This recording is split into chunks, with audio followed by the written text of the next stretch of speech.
Good afternoon, children. So today we'll start a chapter, grammar chapter, pronoun, सर्वनाम. सर्वनाम का first quarterly में नहीं हुआ था. हालांकि ये फर्स्ट क्वार्टरली में भी था, बट ये नहीं हुआ था because of lack of time. तो आज मैं ये स्टार्ट करती हूँ. अगर मैंने किया भी होगा तो शायद मैंने उतने ब्रीफली उसको एक्सप्लेन नहीं किया, तो आज मैं ब्रीफली एक्सप्लेन करने वाली हूँ. ठीक है. तो पहले हम पढ़ते हैं कि सर्वनाम किसे कहते हैं, मतलब व्हाट इज़ प्रोनाउन. प्रोनाउन तो आप लोगों ने इंग्लिश में पता ही होगा कि the word which we used in place of noun, that is pronoun. Same as in Hindi. वे शब्द जो संज्ञा के स्थान पर प्रयुक्त किए जाते हैं सर्वनाम कहलाते हैं. वे शब्द मतलब जो शब्द संज्ञा के स्थान पर, संज्ञा के जगह पर, इन प्लेस ऑफ नाउन पर प्रयुक्त किए जाते हैं.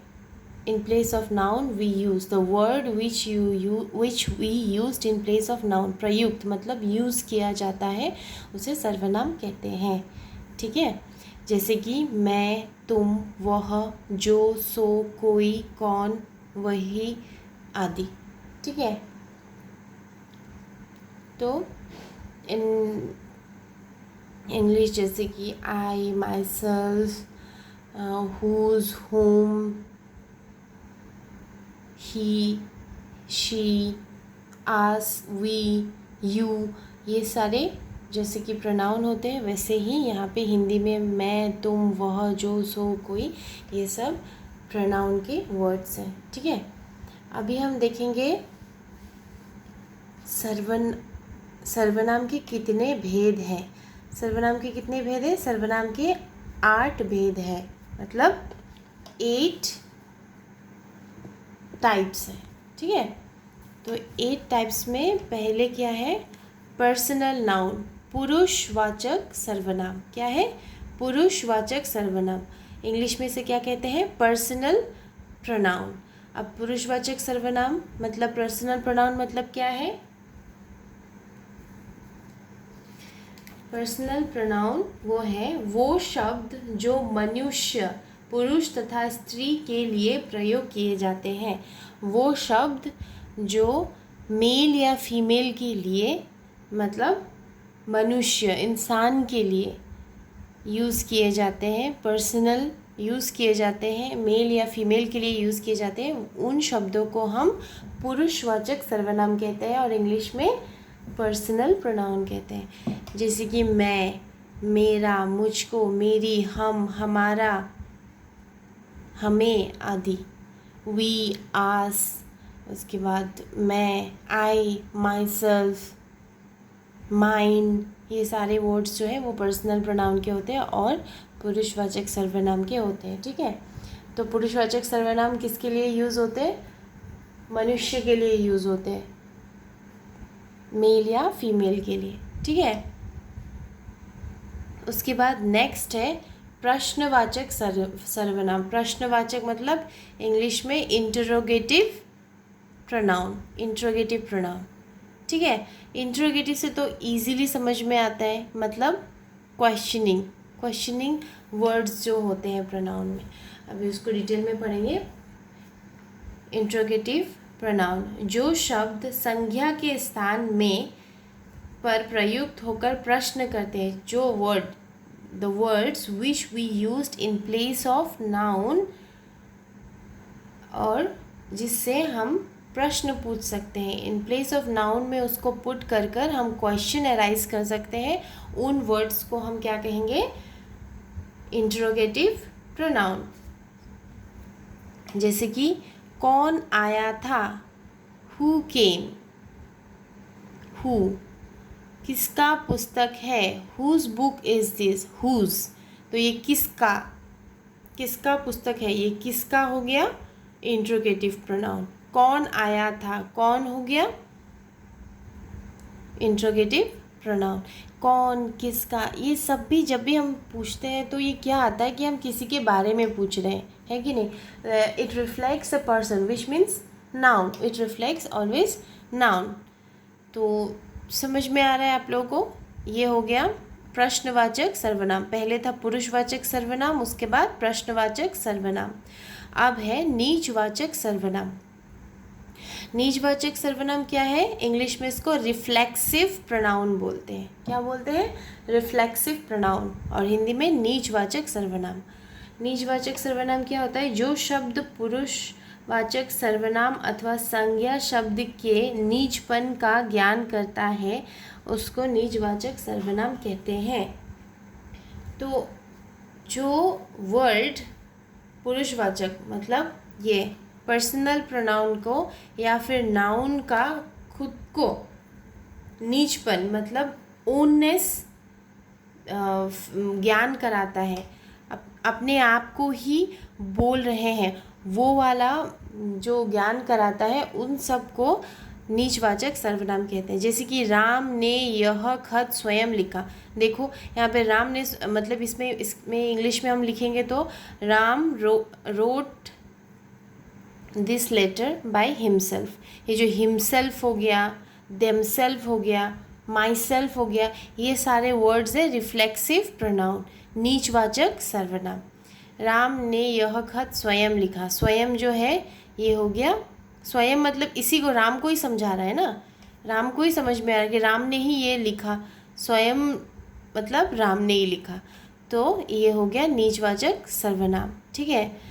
वह पुस्तक अपने आप लिखता है। वो जो है बुक्स अपने आप लिखता है, तो अपने आप मतलब यही इंसान लिखता है, तो इसी को रिफ्लेक्ट किया, इसीलिए इसको रिफ्लेक्सिव प्रोनाउन कहते हैं। ठीक है। अब हो गया संबंधवाचक सर्वनाम, रिलेटिव प्रोनाउन। रिलेटिव बोलने से तो हम लोग को समझ में आता है कि कुछ चीज़ का रिलेट करना है ना। तो संबंधवाचक सर्वनाम क्या होता है? जो शब्द संज्ञा अथवा सर्वनाम शब्दों में संबंध बनाता है उसे संबंधवाचक सर्वनाम कहता है। जो कोई भी वर्ड जो संज्ञा अथवा सर्वनाम मतलब जो कोई भी प्रोनाउन वर्ड एक दूसरे को रिलेट करते हैं, एक दूसरे का रिलेशन बताते हैं, उसको रिलेटिव प्रोनाउन कहते हैं। जैसे कि जो करेगा सो भरेगा, मतलब as you sow shall you reap, मतलब जैसा करोगे वैसा भरोगे, तो एक दूसरे के साथ रिलेट हो गया है ना। वो वही आदमी है जिसे कल देखा था, मतलब ये वही आदमी है जिसे जो है दो शब्द को, दो वर्ड को रिलेट कर रहा है ना, तो ये हो गया संबंधवाचक सर्वनाम। वो वही आदमी है जिसे हम कल मिले थे। तो मतलब ये दो सेंटेंस है, इसको जोड़ने वाला शब्द ये है। तो जब दो प्रोनाउन को रिलेट करते हैं तो इसको रिलेटिव प्रोनाउन कहते हैं। जो वर्ड दो प्रोनाउन को रिलेशन में रखते हैं उसको रिलेटिव प्रोनाउन कहते हैं, और हिंदी में संबंधवाचक सर्वनाम। तो पहला हो गया पुरुषवाचक सर्वनाम, दूसरा प्रश्नवाचक सर्वनाम, तीसरा नीचवाचक सर्वनाम, चौथा हो गया संबंधवाचक सर्वनाम। ठीक है। अब है अनिश्चयवाचक सर्वनाम। अनिश्चय मतलब इनडेफिनिट प्रोनाउन, मतलब कोई डेफिनेटली ये वही चीज़ है ऐसे नहीं बोलने वाला। अनिश्चयवाचक, जो शब्द संज्ञा की जगह प्रयुक्त होते हैं परंतु अनिश्चित प्रकट करते हैं वह अनिश्चितवाचक सर्वनाम कहलाते हैं। मतलब इन प्लेस ऑफ नाउन जो वर्ड यूज़ होता है बट डेफिनेट आंसर नहीं देता है, मतलब परफेक्ट आंसर हमें जब नहीं मिलता है उसको हम लोग क्या कहेंगे? अनिश्चयवाचक सर्वनाम कहेंगे। That is indefinite pronoun.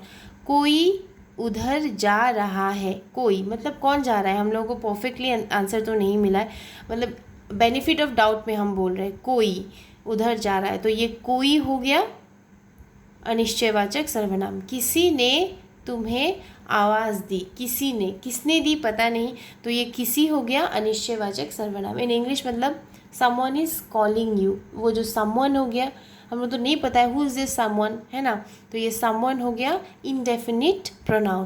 That means अनिश्चयवाचक प्रोनाउन, अनिश्चयवाचक सर्वनाम। ठीक है। समझ में आया? तो अब हम पढ़ेंगे नंबर 6। नंबर 6 है निश्चयवाचक सर्वनाम। पहले हम लोगों ने पढ़ा था इनडेफिनिट प्रोनाउन, अब हम पढ़ेंगे डेफिनिट प्रोनाउन। ठीक है, अब डेफिनिट प्रोनाउन क्या होता है? जो शब्द संज्ञा की तरह प्रयोग होते हैं और निश्चित प्रकट करते हैं। जैसे कि उसमें हम लोगों को डेफिनिट आंसर नहीं मिला था, लेकिन हमें यहाँ पे डेफिनिट आंसर मिलेगा। तो इसको मतलब जो चीज़ हम बोल रहे हैं उसका परफेक्ट आंसर मिलेगा, तो उसका होता है निश्चयवाचक सर्वनाम, मतलब डेफिनिट प्रोनाउन। लो वही आ गए, मतलब हम लोग को जहाँ जाना था हम वही आ गए, वही दैट प्लेस, जहाँ जाना था वही आ गए, तो वही हो गया डेफिनिट प्रोनाउन। हाँ वह यही है, मतलब वो यही है, तो यही है मतलब हम ये बोल रहे हैं कि वो इंसान यहाँ है, तो डेफिनिट होकर बोले ना, क्योंकि हम लोग को आंसर पता है कि हाँ ये इंसान यहाँ है। तो जब हम लोगों को इस तरीके से परफेक्ट आंसर मिलता है तो वो हो गया डेफिनिट प्रोनाउन। बट जहाँ हम लोग परफेक्टली एक्सप्रेस नहीं कर पाते हैं, बेनिफिट ऑफ डाउट रहते हैं, वो हो जाता है इनडेफिनिट प्रोनाउन। उसके बाद नेक्स्ट है विभागवाचक सर्वनाम, डिस्ट्रीब्यूटिव प्रोनाउन। अभी विभागवाचक डिस्ट्रीब्यूटिव बोलने से हम लोगों को डिवीजन समझ में आता है ना, तो अभी पढ़ते हैं क्या है ये। जो शब्द संज्ञा की तरह प्रयोग होकर वितरण का ज्ञान दे, सेम डिवीजन का ज्ञान दे, इन प्लेस ऑफ नाउन उस चीज़ को यूज़ किया जाता है और डिवीजन एक्सप्रेस करता है, तो उसको बोलते हैं विभागवाचक सर्वनाम, इन हिंदी और इंग्लिश में डिस्ट्रीब्यूटिव प्रोनाउन। एग्जाम्पल देखो, हर एक को 2-2 आम मिले, मतलब एवरीबडी विल गेट, एवरीवन, हर एक, everyone will get 2 mangoes each, everyone. तो यहाँ पे हर एक हो गया विभागवाचक सर्वनाम, मतलब इस वर्ड से हम अलग कर पा रहे हैं ना कि एक इंसान को 2-2 करके आम मिले हैं, तो इस वर्ड की वजह से, हर एक की वजह से ही हुआ है, तो यही हो गया विभागवाचक सर्वनाम, डिस्ट्रीब्यूटिव प्रोनाउन। प्रत्येक ने दौड़ में भाग लिया, everybody has participated in running race, तो एवरीबडी, ये प्रत्येक, ये हो गया विभागवाचक सर्वनाम। ठीक है, अब लास्ट है संकेतवाचक सर्वनाम, डेमोन्स्ट्रेटिव प्रोनाउन। अब संकेतवाचक मतलब हिंट देना, संकेत मतलब हिंट। जो शब्द संज्ञा की जगह प्रयुक्त होकर किसी अन्य संज्ञा अथवा सर्वनाम की ओर संकेत करते हैं, उसे संकेतवाचक सर्वनाम कहते हैं। जैसे कि कोई भी एक सेंटेंस में 2 चीज़ है, मतलब जो वर्ड दूसरे सर्वनाम या संज्ञा को इंडिकेट करता है, हिंट करता है, उसको कहते हैं संकेतवाचक सर्वनाम। ठीक है, फॉर एग्जाम्पल यहाँ पे देखो, यह एक अच्छी लड़की है, यह हो गया एक प्रोनाउन है ना, एक अच्छी लड़की हो गया नाउन, तो यह एक अच्छी लड़की है, मतलब ये एक अच्छी लड़की है, तो हम इंडिकेट कर रहे हैं ना कि ये लड़की जो है वो बहुत अच्छी है। तो ये जो इंडिकेट हो रहा है, जिस वर्ड से हम इसको इंडिकेट कर रहे हैं, ये प्रोनाउन है, सर्वनाम है। सर्वनाम किसको इंडिकेट कर रहा है? नाउन, संज्ञा को इंडिकेट कर रहा है। तो जो वर्ड नाउन को या सर्वनाम को इंडिकेट करता है तो उसे कहते हैं हम संकेतवाचक सर्वनाम। ठीक है, वह एक अच्छा खिलाड़ी है, जो इंसान है वो एक अच्छा खिलाड़ी है, तो वह हो गया संकेतवाचक सर्वनाम। समझ में आ गया? तो हमारा क्या क्या है प्रोनाउन में? पुरुषवाचक सर्वनाम, प्रश्नवाचक सर्वनाम, निजवाचक सर्वनाम, संबंधवाचक सर्वनाम, अनिश्चयवाचक सर्वनाम, निश्चयवाचक सर्वनाम, विभागवाचक सर्वनाम और संकेतवाचक सर्वनाम। ठीक है, तो तो ये सारा एग्जाम्पल के साथ मैंने समझा दिया। आई होप आप लोगों को समझ में आ गया होगा। प्रोनाउन किसे कहते हैं, नाउन संज्ञा सर्वनाम किसे कहते हैं और सर्वनाम के कितने भेद हैं, और वो भेद भी एग्जाम्पल के तौर में मैंने आप लोगों को समझाया है। आई होप आप लोगों को समझ में आ गया हो। अगर आप लोगों को समझ में नहीं आया तो आप फिर भी मुझे पूछ सकते हो टेक्स्ट करके, और ये मैं लिखने के लिए दूंगी। आप लोग वीडियो देखने के बाद ये लिख कर वापस से मुझे सेंड बैक करोगे with your name and roll number. Okay, okay then, this much for today, bye bye.